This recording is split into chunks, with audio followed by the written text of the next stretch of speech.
Thank you. Well, she may not be the bloody queen, but she's definitely thespian royalty in every shape of the world. I'm definitely bloody anyway. Definitely bloody.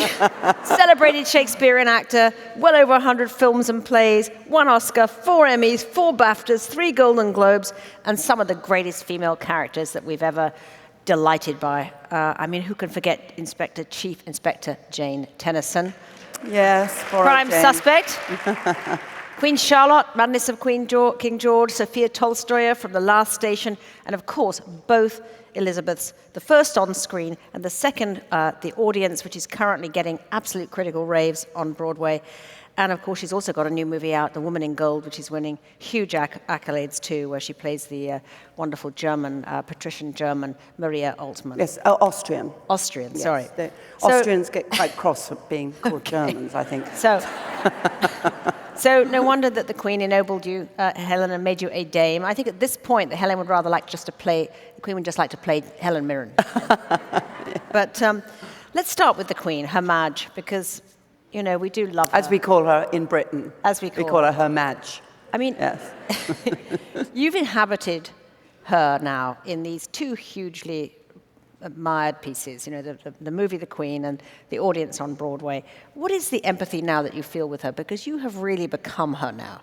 And people, you know, come up to you all the time and sort of, they really have, I mean, I think you've increased the affection towards the Queen 100-fold. I mean, you're the greatest ambassador that the royal family has ever had, because they imagine that the Queen is now as witty and as divine as Helen Mirren. Well, she is witty, and I think, you know, it was lovely to be able to reveal that. I think the people who have anyone who spent some time with her sort of know that.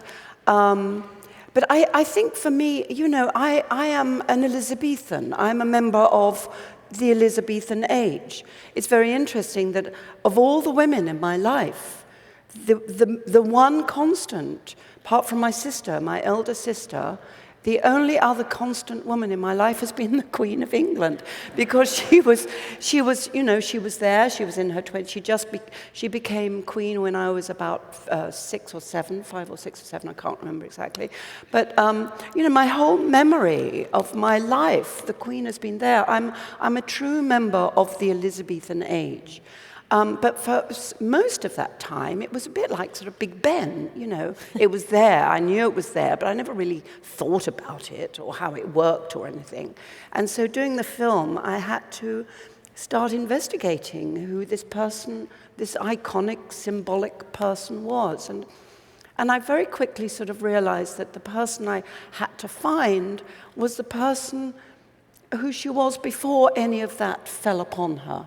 So most of my research was in watching film of her from the age of 5 to 17, long before she became the Queen, to see who this personality was. And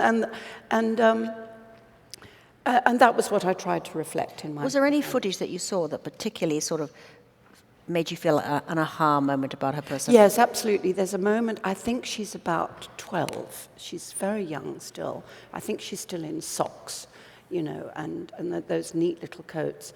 And she gets out of a huge, big black car that's almost like a hearse, you know, and she's on her own. She's obviously been sent off to do something, and there are all these men in black, big men in black with their top hats, is that era. And she gets out of that car with such a sort of sense of, I've got to do this correctly. I've got to do it the way I was told to do it, and I must do it. And she gets out very neatly, and she puts her hand forward to say, how do you do? And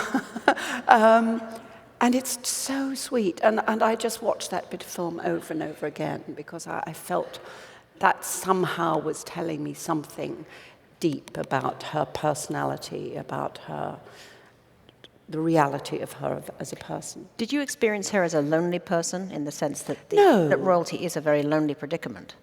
No, no, because she does have a family, and I think she's very close to her family. And you know, no, not lonely, definitely not, because I think also she loves animals and horses and dogs, and they are you know, they are as much of her world as people, I think, to a certain extent. So, no, and absolutely not lonely. I would say, I wouldn't say that, no. Well, of course, in the current Broadway production, you also see her aging, which is wonderful. How did you do that? I mean, build that. Did you? What were the lines that changed in her for you? I mean, how did you see her age? Well, you know, I have seen her age. She's aged. I've aged along with her, you know.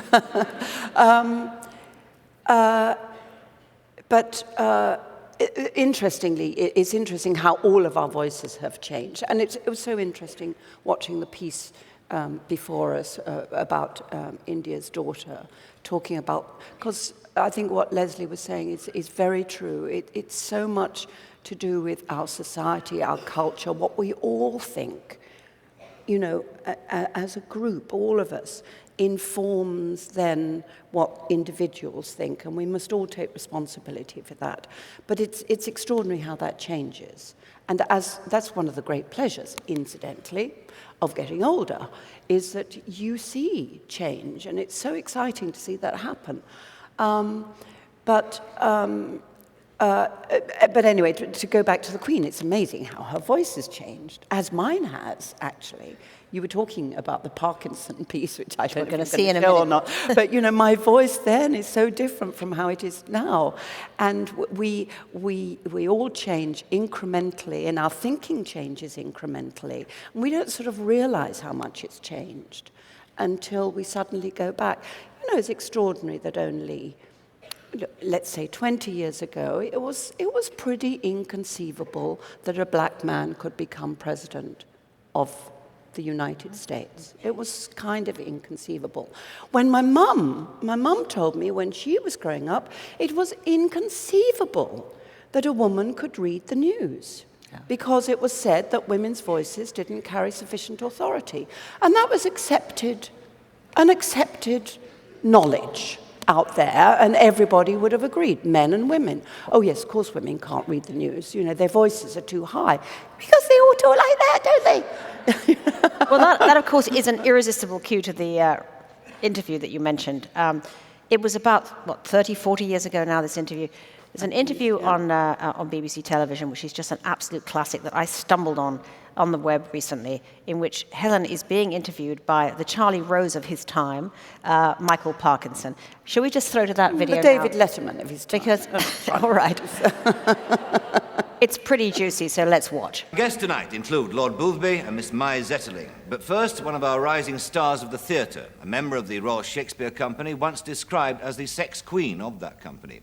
Indeed, the point about her is that the critics spend as much time discussing her physical attributes as assessing her acting ability. One called her an amorous boa constrictor.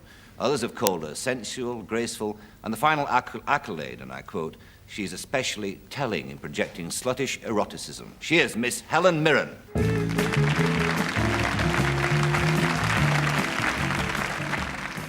You are, in quotes, a serious actress. In quotes? Yes. What do you mean in quotes? Well, you know, How it's dare because you. it's a kind of cliche. People say, well, a serious actress as yes, opposed to I an see. unserious actress. But do you find, in fact, that this, what could be best described as your equipment, in fact, hinders you, perhaps, in that pursuit?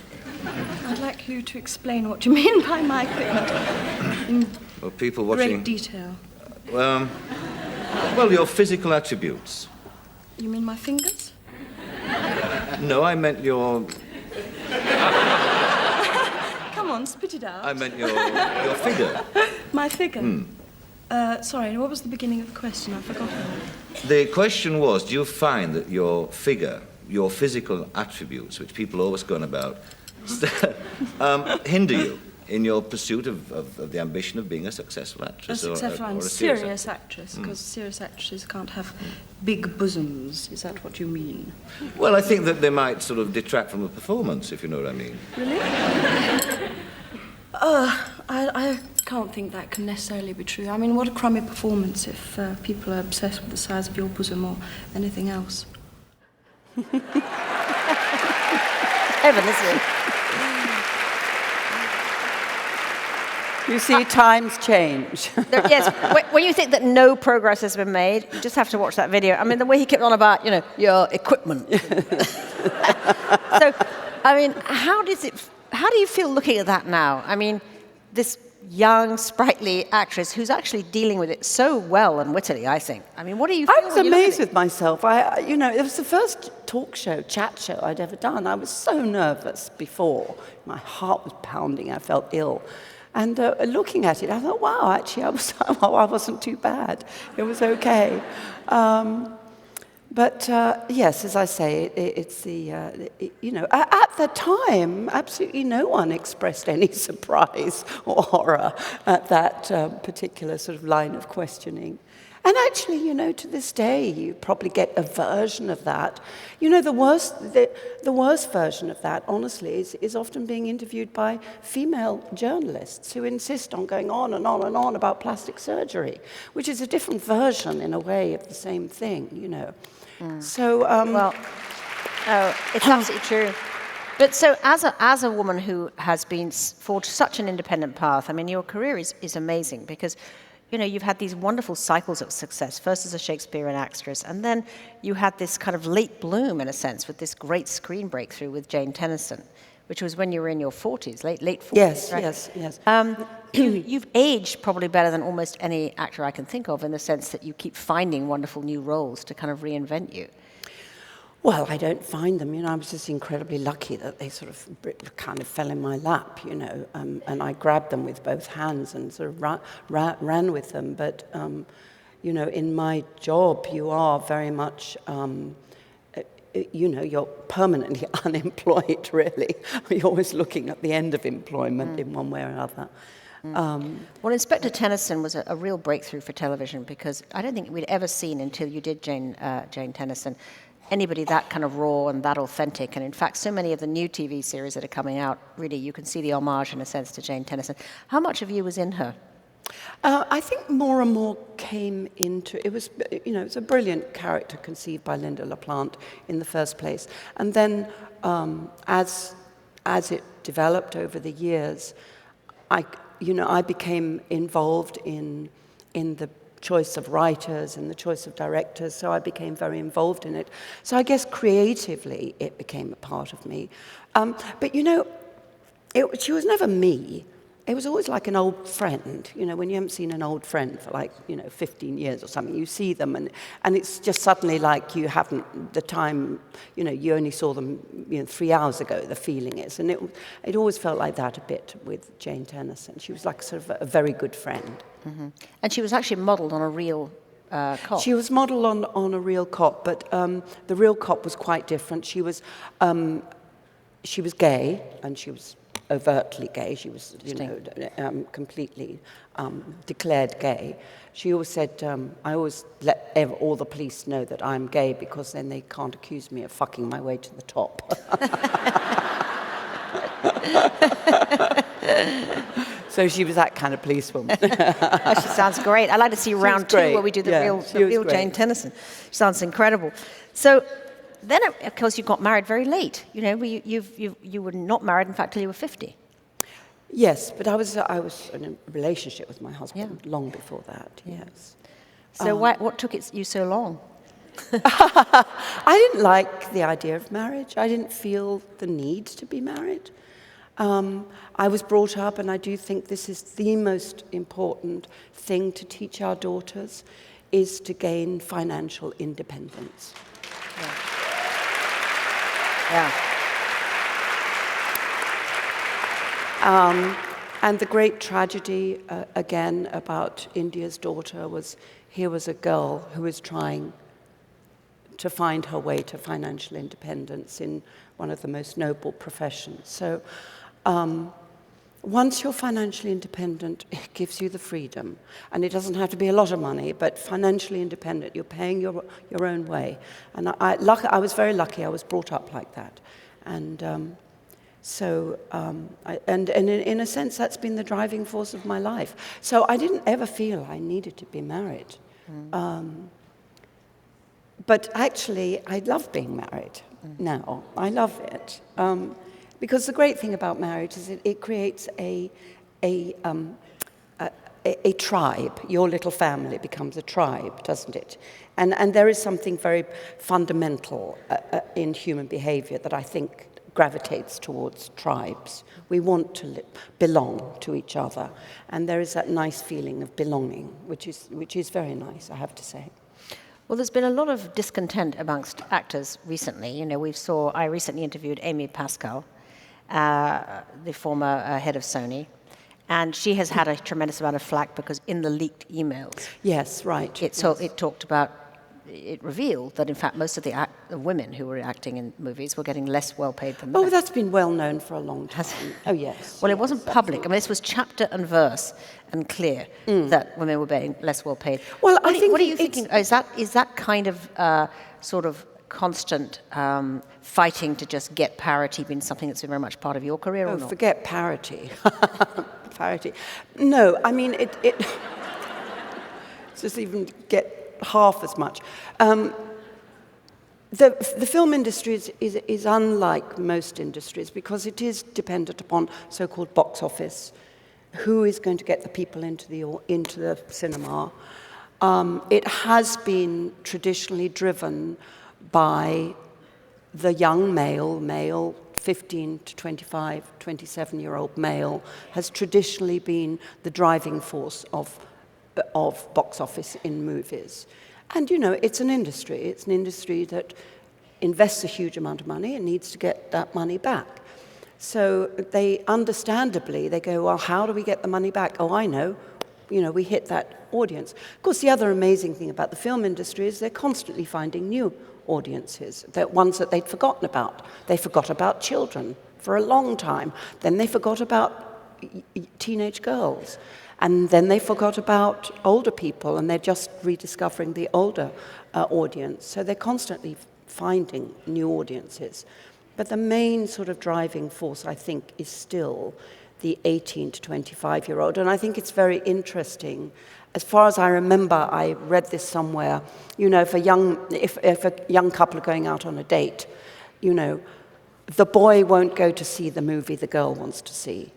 The girl will go to see the movie that the boy wants to see, which is why they drive the box office, which is why the Bruce Willises of the world or the Brad Pitts or whoever get far more money than the female because it's driven by that male box office. So, you know, it's a more complicated issue than simply, equal pay, you know. Well, of course, Amy Pascal, when I challenged her about that, she said, listen, women take less. And I think that's probably also true. Yes, I think that's also true to a certain extent. But, you know, and also it depends how long you work. You know, some roles you play, it's only 2 weeks of work, maybe, because it's all together. And it doesn't seem right that you're paid such vast sums of money for what's only 2 weeks of work, you know. Where someone else is in the movie, and it might look as if you're in the movie for a lot because you're in a few scenes you don't understand. When you're watching a movie, they're all shot together because they're all on one location or something like that. So it's also dependent upon things like that. I'm not defending it, and I know Meryl Streep in particular has been cross about this for a long time, and so she should be because she's a huge box office movie star, and she should be paid the same amount as a male star. But yes, that has been the case for a long time, yeah. Of all the parts that you've played, Helen, I sometimes wonder, you know, does playing these parts ever change you? I mean, you know, you make up the part, you become the part, you inhabit the part. And does it change you doing the part? Have you been changed by playing the Queen in any way? Have you sort of the need to reflect on all of those attributes for so long of the Queen? No, no, I don't think that. No, absolutely not. But certain roles, because of the kind of you know, research work you have to do. I mean, playing Maria Altman, for example, in The Woman in Gold, I had to put Maria's memories into my mind because I don't have those memories.